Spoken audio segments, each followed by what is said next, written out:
Hey, what's going on, guys? It's Chris from Daily Tech. Welcome to The Extras, the show where I ramble about whatever's going on in my life. And today I am putting my foot in my mouth. Not literally, but figuratively. That's because in just the last video, I described why I purchased the ASUS AC3200 router, which seemed like it was gonna be really great. And the day that I published that video, that night, that router completely crapped out on me and became just horrible, a nightmare of a router. Long story short, on the way to my house right now is a brand new TP-Link Gigabit router. Here's the whole story behind how that debacle unfolded. So the ASUS router, it worked really well for about a day and a half. And then all of a sudden, it started getting speeds at about 0.32 megabits per second. That's laughably insanely slow.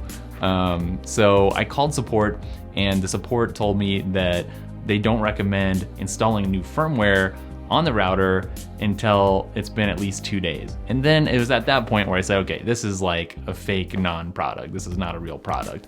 A real router should not be hard to set up. It should just work, and you shouldn't have to have weird rules about updating the firmware at a certain day later in time. I should have recorded that call.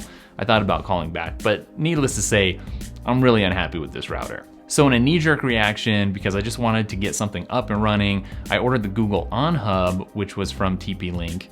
And then I immediately canceled that after thinking it over for just a minute, because look, I've got Gmail, I use Google Search, I've got an Android that I use also along with my iPhone, which is my daily driver, and I didn't need to give Google access to be able to track me at the router level. So that got canceled. Even though I'm pretty sure the OnHub looks really nice, it's only a dual band router, but it probably would have been really simple and just worked. And plus, it's like a little bit more stylish without all those antennas hanging out. So just too much Google, too much Google.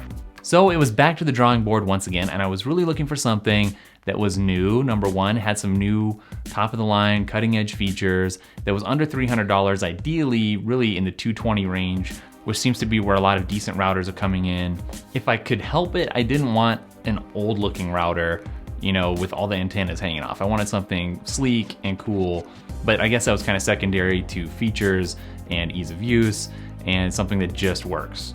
So let me run down a few of the other routers and why I didn't go with them for the second time. The Starry Station looks amazing. It's a cool looking triangle or pyramid. I mean, it's all white, very cool. It's got a screen on it, tells you the status of your networks, easier to troubleshoot. The main problem here for me, it's expensive. I probably would have paid that. But it's got a built-in microphone, which is supposedly going to be used for, you know, talking to customer support without having to be on the phone. The problem is I don't want to be giving the NSA or their counterparts like free access to easier access. I'm sure they have like a million ways to get in, but easier access to my house that way. So privacy, people, that was the main reason. The Portal router looks amazing. It's on Kickstarter. I don't want to wait that long. I can't put up with the ASUS router that long. So that was a non-option, but it looks amazing. Looks like it really punches through walls. So the Luma and the eero, both of these, one's still in pre-order, so the Luma didn't want to wait, but regardless, they look very cool, but I don't want a mesh network. I thought it over, and I just don't want a million devices all over the place. I really want to keep things simple and streamlined, so mesh network was not an option for me in this purchasing decision. I really just wanted one router that I could place for me in the office, and just kind of stash it out of the way. I really took a strong look at the DLink tri-band router, which looks really cool. It's red, it's black. I'm pretty sure it's what MKB HD got. But I don't know, at the end of the day, the reviews especially on Amazon, the non-professional reviews, people weren't liking it enough for me to want to get that. It was really in the same range of the ASUS tri-band router, and that turned out to be kind of a disaster. So I don't know. I was looking for something with better ratings. Apple has a router, it's old, it's been out for a couple years, and I wanted something that was newer and had some cool new features. And so the Apple router, even though I tend to be in that Apple ecosystem, that was just never an option. I kind of was toying around with the idea of going with the Securify Almond routers. Look kind of cool with the touch screen, but really got not very good reviews. Does work with the Amazon Echo, but still not enough to sway me. And also, I saw that the new Securify almonds are wanting you to create a mesh network. If you have a medium or larger home, you know, they want you to add 2 or 3 to create a mesh network. And again, that's just not something I'm interested in. I really considered the Netgears, the Nighthawks. Those seem to perform really well in everybody's tests, but they're old. And again, I just wanted something new. I hate buying something at the end of its lifespan. I feel like they'll probably update that lineup and come out with something really new and awesome, and I didn't want to be stuck there. So why did I go with the TP-Link Archer C3150? Well, it wasn't for the looks.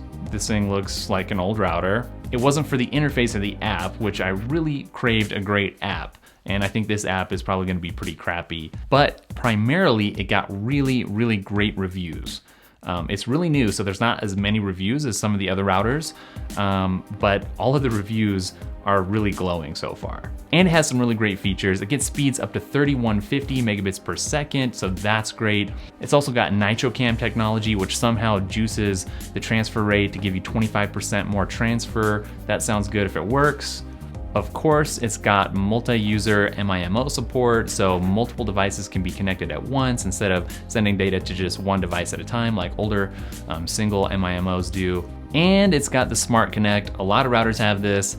This seems to be one of the issues with the ASUS router that I had not working very well. I'm not sure. That had all kinds of problems, as it turns out. Smart Connect is one of those features that's really cool if it works, and I want it to work without having to actually manually pick what band and what network each device needs to be on. I want that to happen smartly in the background. Finally, it's got a dual core processor, so it should run smoothly even with lots of different devices connected, whether you're gaming, streaming, or just browsing. Whatever you're doing, it should be buttery smooth. Finally, it came in at about $220, which is right about where I wanted to spend. I probably would have been willing to spend, you know, up to $400 if there was the perfect router. But that doesn't seem to exist, so that's where I landed here. Hopefully I don't have to land somewhere else. But I know there's gonna be some downsides, mainly the looks. The look of the device itself, I don't really like it, ugly, and the look of the interface, whether it's the web interface or the app. Those are probably gonna suck. So it lacks some of the cool features and polish that I've seen on other new routers, but at the end of the day, if this works, if it just works, I'll be happy. So like I said, this router is getting some really great reviews right off the bat. And if you want to check those out yourself, I'll leave the link to the Amazon page down in the description. Otherwise, hopefully this thought process walkthrough is helpful to somebody else out there who's looking at getting the best new router that they can for the money. And otherwise, follow me on Snapchat, Instagram, and Twitter, and I'll catch up with you guys in the next video. Later.